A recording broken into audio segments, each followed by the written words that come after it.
Visakha metro రైలు project కోసం DPR సిద్ధం చేశామని మంత్రి పొంగూరు నారాయణ తెలిపారు. అసెంబ్లీ సమావేశాలలో భాగంగా ప్రశ్నోత్తరాల్లో విశాఖ తెలుగుదేశం పార్టీ ఎమ్మెల్యేలు అడిగిన ప్రశ్నలకు ఆయన సమాధానాలిచ్చారు. ఈ సందర్భంగా మంత్రి మాట్లాడుతూ డిపిఆర్ను కేంద్రానికి ఇప్పటికే పంపించామని, అనుమతులు రాగానే పనులు ప్రారంభిస్తామని పేర్కొన్నారు. మెట్రో రైలు ప్రాజెక్టును గత వైసీపీ ప్రభుత్వం ఉద్దేశపూర్వకంగా పక్కన పెట్టేసిందన్నారు. ఈ ప్రాజెక్టుకు సంబంధించి తాను కేంద్ర మంత్రిని స్వయంగా కలిశానని, ముఖ్యమంత్రి చంద్రబాబు ప్రధానికి లేఖ రాశారని చెప్పారు. విశాఖలో 2 ఫేజుల్లో 4 కారిడార్లలో మొత్తం 76.90 కిలోమీటర్ల మేర మెట్రో రైలు నిర్మాణం చేపడతామని మంత్రి వివరించారు.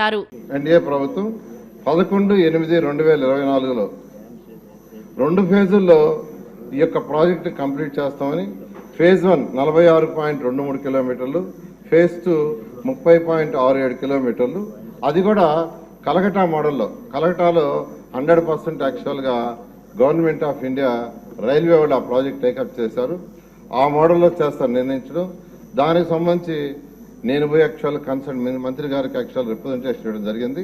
ముఖ్యమంత్రి గారు కూడా ఒక 15 రోజుల క్రితం ప్రైమ్ మినిస్టర్ గారికి లెటర్ రాశారు అధ్యక్ష.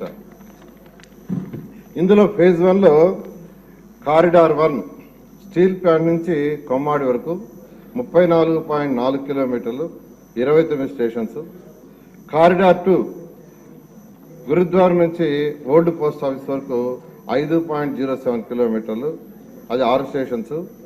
కారిడార్ 3 తాడిచెర్లపాలెం నుంచి చిన్నవాల్టేరు వరకు 6.75 కిలోమీటర్స్, 7 స్టేషన్స్. మొత్తం వెలిసి 46.23 కిలోమీటర్లు, 42 స్టేషన్స్.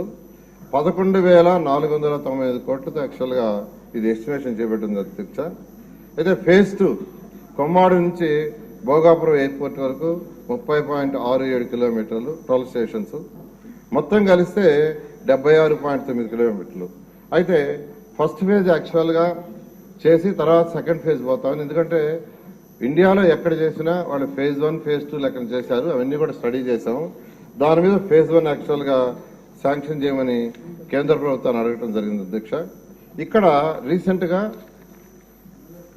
ఈ యొక్క ఎన్డీఏ ప్రభుత్వంలో ఉన్న విశాఖపట్నంలో ఉన్న నాయకులందరూ యాక్చువల్గా డిస్కస్ చేసి వాళ్ళు ఒక ప్రపోజల్ అడిగారు అధ్యక్ష.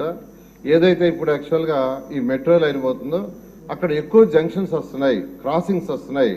క్రాసింగ్స్ రావటం వల్ల ప్రతి క్రాసింగ్ దగ్గర ఫ్లైఓవర్ వేస్తే ఫ్యూచర్లో అది అప్ అండ్ డౌన్స్ వస్తుంది. ఎందుకంటే హైదరాబాద్లో సికింద్రాబాద్ రోడ్లు వేశారు, ఫ్లైఓవర్ దాని పక్కనే ఫ్లైఓవర్, అంటే ఇలా దిగి మళ్ళా ఇలా ఎక్కటం. అలాంటి ప్రాబ్లమ్స్ రాకుండా ఉండటానికి, జంక్షన్లో ట్రాఫిక్ బ్లాక్ కాకుండా ఉండటానికి అక్కడ ఎన్నాడ, హనుమంతవాక, మద్దెలపాలెం, విప్రో జంక్షను, గురుద్వారా, అక్కాయపాలెం, తాడిచెర్లపాలెం, ఇటులో 14 కిలోమీటర్లు, 8 స్టేషన్స్. అదేవిధంగా గాజువాక స్టీల్ ప్లాంటు ఈ 2 జంక్షన్స్ దగ్గర 4.7 కిలోమీటర్లు, 2 ఫ్లైఓవర్లు, 2 లెవెల్ మెట్రో. 2 లెవెల్ మెట్రో అంటే ఫస్ట్ లెవెల్లో 4 లైన్ రోడ్డు ఉంటుంది, 8 మీటర్స్ హైట్. సెకండ్ లెవెల్లో మళ్ళీ అనదర్ 8 మీటర్స్ మెట్రో ఉంటుంది. దానికి యాక్చువల్గా వాళ్ళు ఇవ్వటం జరిగింది.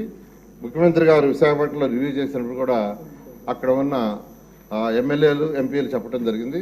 దాని మీద యాక్చువల్గా ఇమీడియట్గా ఎస్టిమేషన్ చేయమని అధికారులకు ఇచ్చాం. వాళ్ళు యాక్చువల్గా దాని మీద డిపిఆర్ యాక్చువల్గా అంటే మామూలుగా అయితే మెట్రో అయ్యేదానికంటే ఇది చేయటం వల్ల మరొక 180 కోట్లు కిలోమీటర్కి ఎక్కువ అవుతుంది, చేయమని యాక్చువల్గా ఇచ్చాము. అది 4 నెలల్లో ఫీజిబుల్ రిపోర్ట్ వస్తుంది అధ్యక్ష.